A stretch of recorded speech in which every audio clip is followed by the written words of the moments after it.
기도하겠습니다. 하나님, 오늘 사순절 첫 번째 주일 우리가 주님 앞에 구별된 예배자로 세워집니다. 특별히 이 시간에는 주의 말씀을 듣는 시간이오니 오늘 선포되어지는 말씀 앞에 나를 내려놓게 하시고 말씀의 이끌림을 받는 믿음의 사람들 다 될 수 있도록 주여 함께하여 주시옵소서. 감사드리며 예수님 이름으로 기도하옵나이다. 아멘. 할렐루야. 우리 옆에 분 바라보면서 이렇게 한번 축복했으면 좋겠습니다. 당신이 있어서 행복합니다. 예, 다시 한번 뒤에 분을 바라보면서 당신이 있어서 행복합니다. 여러분, 우리가 함께 예배드릴 수 있음이 얼마나 큰 은혜인지 모릅니다. 한번 생각해 보십시오. 이 큰 예배당에 나 혼자 앉아 있다고 생각해 보세요. 그러면 여러분 얼마나 마음이 어려울까요? 물론 예배는 드리겠지만 마음속에 말할 수 없는 허전함과 어려움이 있을 거예요. 그런데 우리 성도들이 함께 모여서 함께 찬송하고 또 함께 기도하고 함께 말씀 나눌 수 있는 것이 어떻게 보면 우리가 지금 누리고 있는 가장 큰 은혜이기도 하다는 거예요. 우리 옆에 있는 분들을 정말로 귀하게 생각하며 잘 섬길 수 있는 우리 모든 성도들 다 될 수 있기를 주의 이름으로 간절히 축원합니다. 우리는 지난 수요일부터 사순절을 시작했습니다. 제의 수요일, 이 제의 수요일부터 사순절이 시작이 되었고 부활절인 4월 20일까지 주일을 뺀 40일의 시간, 그건 40일이죠. 40일 동안 지키는 시간이 바로 사순절입니다. 수요 예배 시간에 그런 얘기를 드렸어요. 우리가 교회를 믿음 생활하다 보면 참 많은 절기들이 있죠. 뭐 성탄절도 있고 추수감사절도 있고 맥추감사절도 있고 이런 수많은 절기들 중에서 날짜가 고정되어 있는 절기들이 있습니다. 딱 언제 뭐 예를 들어서 10월 뭐 첫째 주 아니면 12월 25일 이런 식으로 날짜가 쫙 고정이 되어 있는 절기도 있는 반면에 이상하게 부활절은 매년 이 날짜가 달라진다는 거예요. 작년이 다르고 올해가 다르고 또 내년도 다르다는 거예요. 이 이유에 대해서 수요 예배 시간에 잠시 말씀드렸는데 왜냐하면 이렇게 부활절이 자꾸 바뀌는 이유는 음력을 기준으로 하기 때문인 거예요. 낮과 밤이 같은 절기를 우리는 춘분이라고 합니다. 325년에 니케아라는 곳에서 종교회의가 열렸어요. 전 세계에 흩어져 있는 기독교인들이 모여서 종교회의를 하면서 우리 부활절을 언제 지키면 좋겠냐라고 하는 그것으로 회의를 하기 시작합니다. 그리고 그 325년 니케아 회의에서 결정난 것이 뭐냐 하면 춘분이 지나고 첫 번째 맞이하는 보름, 그리고 그 보름이 지난 첫 번째 주일을 부활절로 정하자 이렇게 정하고 무려 2000년 가까운 시간 동안 이 부활절의 날짜를 지키고 있습니다. 여러분, 그렇게 절기를 따지고 보니까 3월 5일은 개구리와 뱀이 깨어난다는 경칩이었고 3월 20일이 춘분이에요. 그리고 4월 14일, 13일이 춘분이 지난 첫 번째 대보름, 보름달이 되고 그리고 그 보름이 지난 첫 번째 주일이 4월 20일이 되기 때문에 올해는 4월 20일이 부활절이 됩니다. 4월 20일이 부활절이 되니까 주일을 뺀 40일을 빼버리니까 우리 지난주 수요일부터 여러분 사순절이 시작되는 제2수요일이 시작되고 또 예수님이 부활하신 이후에 또 성령 강림주일로 이어지는 이 모든 절기들이 이 부활절 날짜에 따라서 자꾸 바뀔 수밖에 없다는 거예요. 근데 여러분, 우리가 매년 사순절을 맞이합니다. 그렇다면 여러분들은 어떤 마음으로 이 사순절을 맞이하고 보내고 있습니까? 많은 분들이 이 사순절 하면 예수님의 십자가, 예수님의 가시면류관, 예수님의 고난 뭐 이런 것들을 기억하면서 그 고난과 그 십자가에 초점을 맞추어서 회개를 선포하고 금식하기도 합니다. 좋은 것이지요. 하지만 사순절과 고난의 십자가의 의미는 그저 고난만을 바라보는 것이 아니라 부활을 바라보고 있다는 사실을 잊어서는 안 되는 거예요. 사순절의 의미, 고난주간 이 모든 시간들은 예수님의 부활에 초점이 맞추어져서 우리가 한 발짝 한 발짝 나아가는 시간인다는 거예요. 사순절을 영어로 렌트라고 합니다. 이 렌트라고 하는 단어에는 봄이라고 하는 뜻이 담겨져 있어요. 여러분, 물론 사순절 지나고 부활절이 봄에 있기 때문에 이 렌트라는 이름이 붙여지기도 했지만 더 큰 의미는 무엇입니까? 봄은 어떻습니까? 겨울에 얼어붙어 있던 땅이 녹았습니다. 그리고 씨가 뿌려지면 그 씨가 뿌리를 내리고 싹이 나고 정말로 열매가 맺어지는 새로운 생명이 잉태하는 계절이 봄이잖아요. 그래서 이 사순절의 기간을 렌트라고 하는 이름을 거쳐서 결국 부활을 통해서 새로운 생명이 태어나는 모든 과정, 여정을 이 사순절의 이름으로 렌트라고 부른다는 겁니다. 여러분, 사실 우리가 이 사순절을 보내면서 늘 큰 은혜와 감동이 없이 보내는 분들이 많이 있습니다. 하지만 여러분, 매년 맞이하는 사순절이지만 매 순간순간마다 예수님의 십자가의 은혜와 부활의 그 놀라운 사랑을 기억하며 경건하게 보낼 수 있는 저와 여러분 모두 다 될 수 있기를 주의 이름으로 간절히 축원합니다. 지금 여러분들은 어떤 길을 걷고 있습니까? 요즘 우리의 길이 보이지가 않아요. 깜깜해서 지금 우리가 가고 있는 길이 정상적으로 잘 가고 있는지 헷갈릴 때가 얼마나 많습니까? 여러분, 우리가 어떤 길을 걸어가느냐에 따라서 그 사람의 인생이 좌우되기도 하지요. 하지만 문제는 지금 내가 걷고 있는 이 길이 제대로 된 길인지 아니면 엉뚱한 길인지 알기란 쉽지 않다는 거예요. 많은 경우 많은 시간이 지나고 그 길을 한참 걷고 난 이후에 뒤돌아봤을 때 아이고야, 내가 잘못 걸어왔구나, 아이고 내가 잘못 살았구나 후회하는 것이 우리네 인생 아닙니까? 여러분, 하지만 오늘 말씀에 보면 이렇게 우리가 어디로 가야 될지 모르는 이런 방황하는 삶을 살고 있는 우리들에게 하나님 어떤 말씀을 주십니까? 마태복음 7장 13절 14절 우리가 오늘 함께 읽은 말씀이에요. 같이 한번 이 말씀 읽어보도록 하겠습니다. 좁은 문으로 들어가라. 인도하는 문은 들어가는 자가 많고 생명으로 인도하는 문은 좁고 길이 협착하여 찾는 자가 적음이라. 아멘. 여러분, 천국 백성인 우리는 생명의 길이 되신 예수님이 걸으셨던 길을 걸어가는 사람들입니다. 우리가 걸어가는 길의 끝에는 뭐가 있을까요? 우리의 고향이 있는 거예요. 우리의 본향이 있는 겁니다. 바로 천국이 있다는 겁니다. 그런데 문제는 오늘 말씀에도 기록하고 있는 것처럼 우리가 걸어가는 길, 우리가 걸어가야 되는 길은 그 길이 매우 좁고 협착하다는 거예요. 여기서 말하는 좁다는 의미는 어떤 뜻인 줄 아십니까? 여러분, 히브리어로 보면, 헬라어로 보면 이 말이 찍어 눌러진 상태라고 얘기합니다. 이 길은 여러분 좁은 정도가 아니라 불편한 정도가 아니라 험악한 길이라는 거예요. 이 길을 걸을 때마다 발에는 피가 나고 말할 수 없는 고통이 찾아오는 그런 고통스러운 길이었다는 겁니다. 그리고 계속해서 협착하다고 얘기합니다. 그 의미는 고달프고 어렵고 피하고 싶을 정도로 눈물나고 고통의 길이 우리가 걸어가야 되는 주님이 걸어라고 말씀하신 그 길이라는 겁니다. 그래서 성경은 뭐라고 얘기합니까? 그 길을 가는 사람이 적다라고 말하고 있어요. 당연하죠. 누가 눈물의 길을 걸어가고 싶어 합니까? 누가 고난의 길, 슬픔의 길, 누가 정말로 말할 수 없을 만큼 고통의 길을 걷고 싶은 사람이 어디 있습니까? 다 넓은 길, 잘 뚫린 길, 한가로이 여러분 휘파람 불면서 구경하듯이 유랑하면서 걸을 수 있는 길을 걷고 싶지요.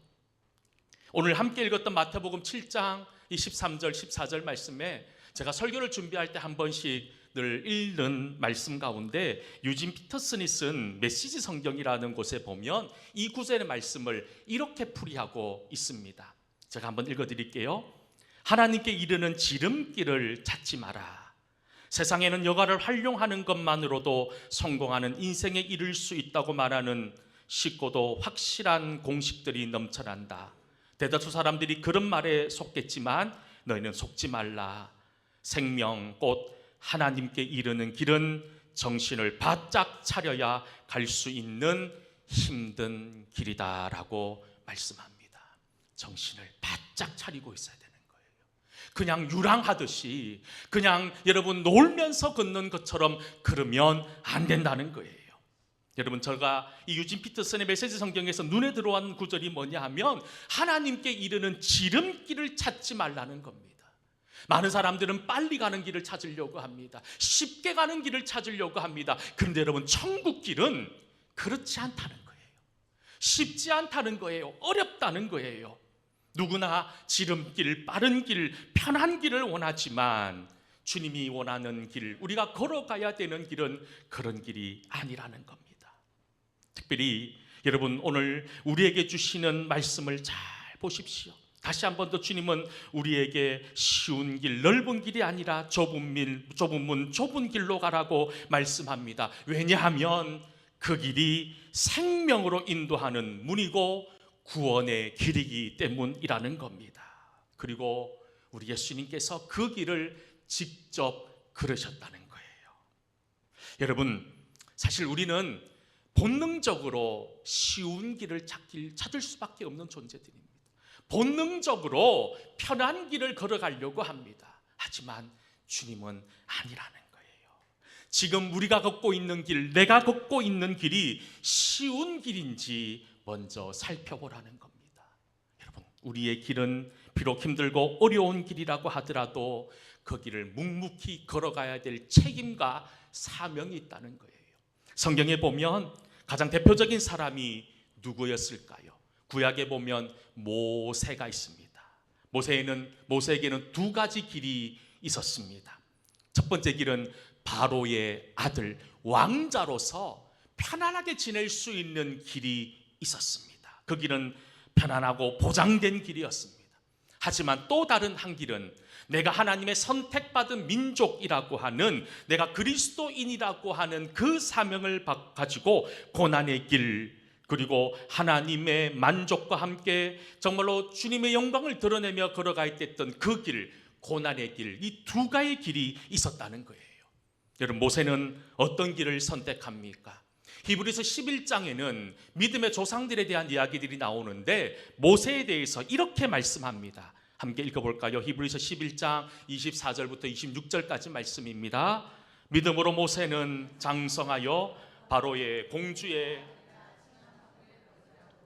도리어 하나님의 백성과 함께 잠시 죄악의 낙을 누리는 것보다 더 좋아하고 그리스도를 위하여 받는 수모를 애굽의 모든 보화보다 더 큰 재물로 여겼으니 이는 상 주심을 바라봄이라. 아멘. 여러분, 24절에 뭐라고 얘기합니까?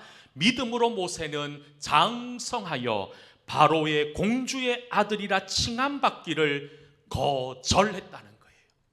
누구나 가고 싶은 길이잖아요. 그저 귀족의 길이 아닙니다. 부자의 길이 아니라 왕자의 길이었어요. 여러분, 누구든지 부러워하는 그 왕자의 길을 거절했다는 겁니다. 아니라는 거예요. 그러면서 뭐라고 얘기합니까? 하나님 백성과 함께 보남받는 길을 선택했습니다. 그리고 26절 말씀에 보면 예굽의 모든 보화보다 더 큰 재물로 여겼는데 이 보물의 재물이 뭐냐? 하나님과 함께하는 복. 이것이 모세가 선택했던 길이었다는 거예요. 신약 성경에 또 한 사람의 예를 들면 사도 바울일 겁니다. 바울은 어떤 사람입니까? 그의 앞에도 두 개의 길이 있었습니다. 첫 번째 길은 어떤 길입니까? 누구나 부러워하는 엘리트 코스, 로마의 시민권자였고 그의 집안과 학벌과 그가 가지고 있었던 유대적 모든 배경을 놓고 본다면 가만 있어도 출세와 성공의 길이 보장되어져 있었던 사람이 바로 바울이었던 거예요. 근데 그 길을 스스로 차버립니다. 그리고 예수님을 만난 이후에 고난, 복음 전하다 당하는 고난의 길을 마다하지 않고 오히려 그 길을 영광의 길로 삼았던 사람이 사도 바울이었다는 겁니다. 모세도 그렇고 사도 바울도 그렇고 이렇게 좁은 길을 걸어갈 수 있었던 이유가 무엇이었을까요? 주님의 계심을 믿었기 때문에, 주님이 나를 책임져 주실 것이라고 하는 분명한 믿음이 있었기 때문에 그 고난의 길, 그 좁은 길, 그 험한 길을 자진해서 갈 수 있지 않았던 것일까요? 많은 성도들이 이 좁은 길, 고난의 길을 가지 않으려고 합니다. 왜냐하면 불안하거든요.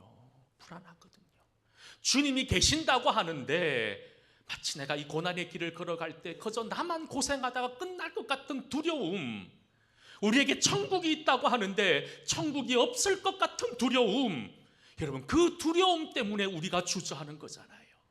내가 이 길을 걷다가 망해버리면 어떻게 하나, 내 이 길을 걷다가 내가 영원히 실패자가 되면 어떻게 하나라고 하는 그 두려움 때문에 우리가 그 길을 선택하지 못하며 거저 세상이 보는 화려한 길, 넓은 길을 가려고 자꾸 그렇게 애쓰고 노력하고 살아가고 있지는 않습니까? 제가 몇 주 전에 설교했던 말씀 기억나십니까? 안디옥 교회가 중요하다고 말씀드렸지요. 안디옥 교회는 세상 사람들이 예수 믿는 사람들을 향해 당신은 그리스도인이라고 하는 이름이 붙여졌던 곳이 안디옥 교회였습니다. 그들은 정말로 예수님이 걸었던 길, 예수님이 가셨던 그 십자가의 고난의 길을 스스로 걸어갔던 사람들이었어요. 그러니 세상 사람들이 볼 때 그 사람들은 예수님을 따르는 사람이다, 예수님을 믿는 사람이다, 스스로 정말로 세상 사람들이 인정해줬던 성도가 안디옥의 성도였다는 겁니다. 여러분들은 지금 어떤 길을 걷고 있으십니까? 여전히 큰 길, 여전히 넓은 길, 화려한 길, 사람들로부터 인정받는 길, 그 길에 목숨을 매며 정신없이 달려가고 있지는 않습니까? 어떻게 보면 이 사순절이라고 하는 꽤 긴 시간이죠. 주일을 뺀 40일의 시간이니 여러분 한 달이 훨씬 넘는, 한 달 반이 되는 그런 긴 시간입니다. 어떻게 보면 이 한 달이 넘는, 한 달 반대 가까운 이 시간을 통해서 우리의 발자국을 돌아볼 때라는 겁니다. 내가 지금 걷고 있는 길이 어떤 길인지를, 내가 지금 넓은 길, 화려한 길, 사람들이 다 찾는 길을 걷고 있는지 아니면 좁은 길, 험한 길을 걷고 있는지를 말입니다. 매년 우리 동성교회는 이 사순절이 되면 꼭 하는 영성 훈련이 있습니다. 첫 번째가 화요일부터 시작되는 성경 통독 특별 새벽 기도입니다. 올해 벌써 네 번째를 맞이합니다. 네 번째 동안 어떤 때는 구약을 읽고 어떨 때는 신약 성경을 읽고 올해는 다시 구약으로 돌아오게 되는데, 우리가 이 사순절 기간을 통해서 하나님 말씀을 함께 읽는 거예요. 지금까지 멀리 해두고 있었던 하나님의 말씀을 읽는 훈련이 이 사순절 성경 통독 특별 새벽 기도회를 통해서 이루기를 원하는 그 하나님의 마음이 있다는 거예요. 물론 평소 때 새벽을 깨우시는 분들은 이 시간이 힘들지 않을 겁니다. 그런데 평소에 새벽을 못 깨우시는 분들은 아마 이 시간이 너무너무 고통스럽고 너무너무 힘드실 거예요. 여러분 그것을 느껴보셔야 된다는 거예요. 그 길이 좁은 길이라는 거예요. 그 길이 주님이 원하시는 길이라는 거예요. 여러분 새벽을 깨우기 위해서 저는 사실 11시 넘어서 잠자본 적이 거의 없어요. 거의 한 10시 전후 되면 일찍 잡니다. 왜냐하면 새벽에 일찍 일어날 수 있으니까. 이렇게 우리가 40일을 정돈된 삶을 살다 보면 여러분 늦게까지 친구 만나는 것도 잠시 멈추게 될 것이고, 늦게까지 요즘 재밌는 프로그램들 얼마나 많습니까? 여러분 텔레비 프로그램들 늦게까지 보는 습관도 이 사순절 기간에는 멈추셔야 돼요. 그리고 여러분 이제 내가 정하고 마음으로 결단하셔서 이 하나님 말씀 읽는 시간에 함께 나와서 새벽을 깨우겠다라고 하는 마음의 결단이 여러분들 속에 있어야 된다는 겁니다. 요엘 2장 15절과 16절 말씀에 보면 이런 말씀을 하고 있습니다. 같이 한번 읽어볼까요? 너희는 시온에서 나팔을 불어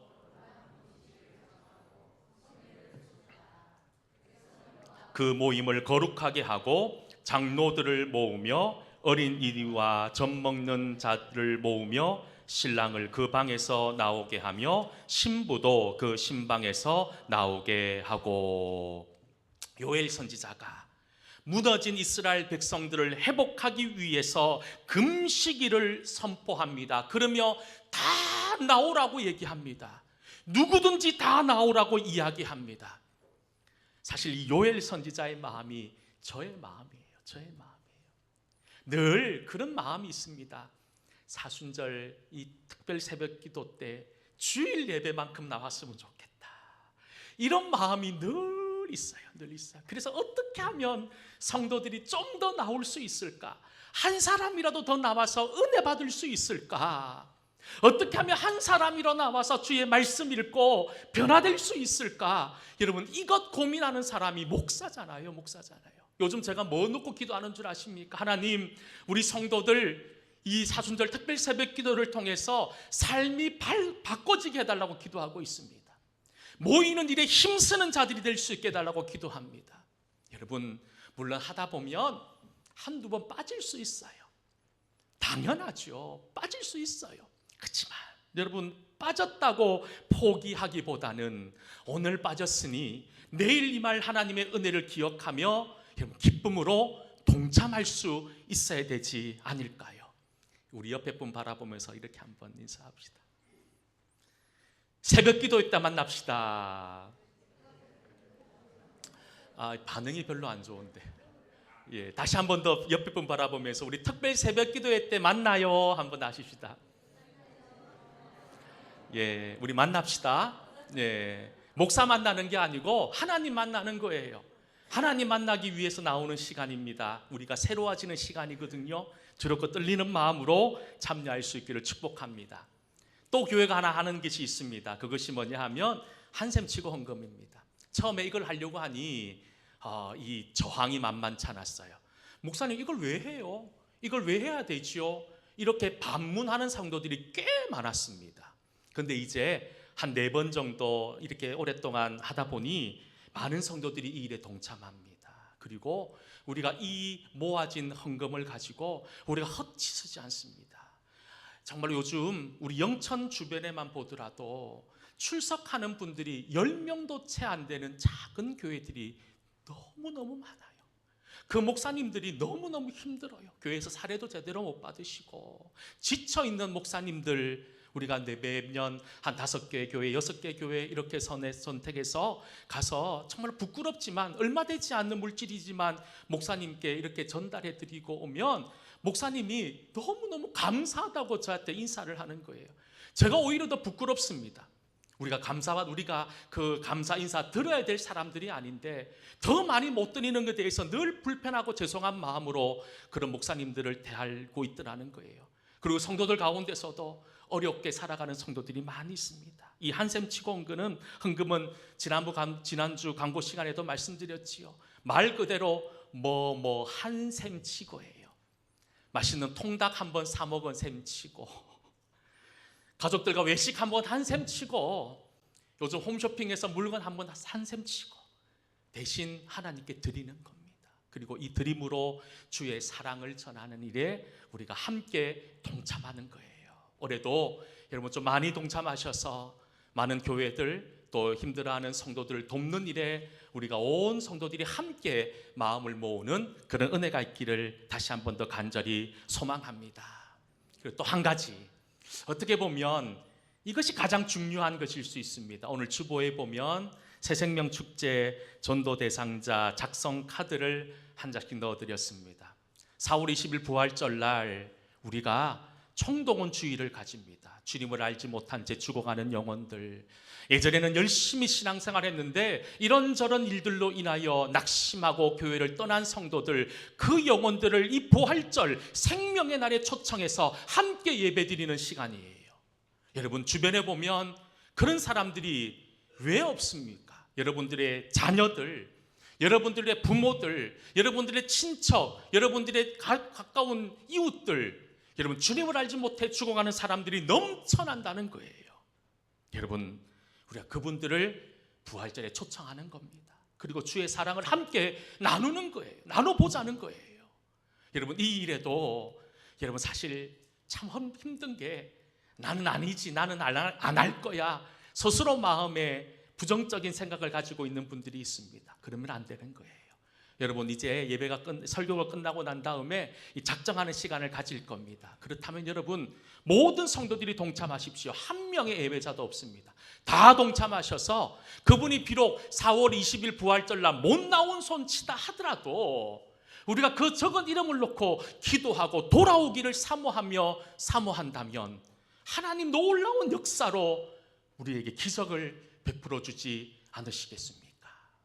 여러분, 이런 영성 프로그램을 통해서 우리의 심령이 새로워지고 변화되는 은혜가 있기를 간절히 소망합니다. 특별히 이런 일들을 감당하기 위해서 우리가 어떤 모습이어야 될까요? 레위기 11장 45절 말씀에 보면 이런 말씀을 우리에게 주시고 있습니다. 같이 한번 읽어보겠습니다. 나는 너희의 하나님이 되려고 너희를 애굽 땅에서 인도하여 낸 여호와라. 내가 거룩하니 너희도 거룩할지어다. 아멘. 거룩해지라는 거예요. 이 거룩의 의미가 무엇입니까? 이 세상과 구별되라는 거예요. 이 세상처럼 살지 말라는 거예요. 이 세상에서 믿음 없는 사람처럼 살지 말고 은혜 받은 사람처럼, 하나님을 아는 사람처럼, 하나님의 사랑을 입은 사람처럼 거룩하게 구별된 삶을 살아라는 거예요. 우리 사순절이 이런 의미가 있는 겁니다. 여러분, 다시 한 번 더 이 세상의 소리에 귀를 기울여 보십시오. 이 세상과 다른 삶을 살아달라는 이 세상의 외침 말입니다. 나의 욕심과 나만 아는 이기적인 사람이 아니라 좀 다른 삶을 보여달라는 이 세상의 외침을 말입니다.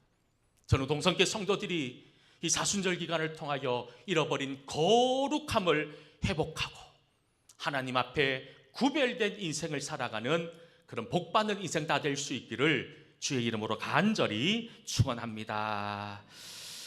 우리 찬양을 하나 드렸으면 좋겠습니다. 이 찬양 드린 이후에 우리가 함께 전도 대상자를 작정하는 시간을 잠시 좀 가질 텐데요. 주의 손에 나의 손을 포개고 우리 찬양 한번 드리겠습니다.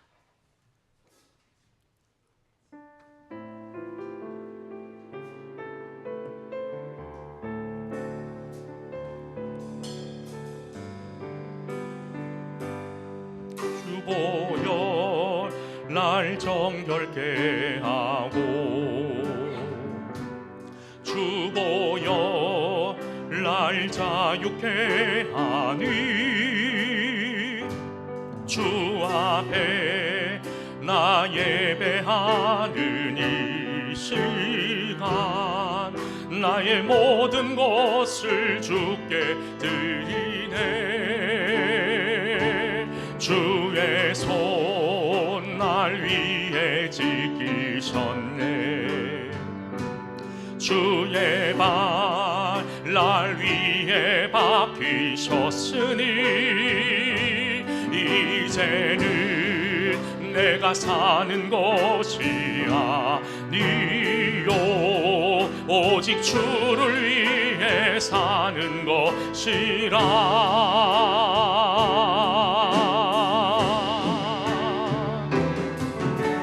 주의 손에 나의 손을 포개고 또 주의 발에 나의 발을 포개요. 나 주와 함께 죽고 또 주와 함께 살리라. 영원토록 주 위에 살리라. 주의 손에 나의 손을 포개고 또 주의 발에 나의 발을 포개요. 나 주와 함께 죽고 또 주와 함께 살리라. 영원토록 주 위에 살리라.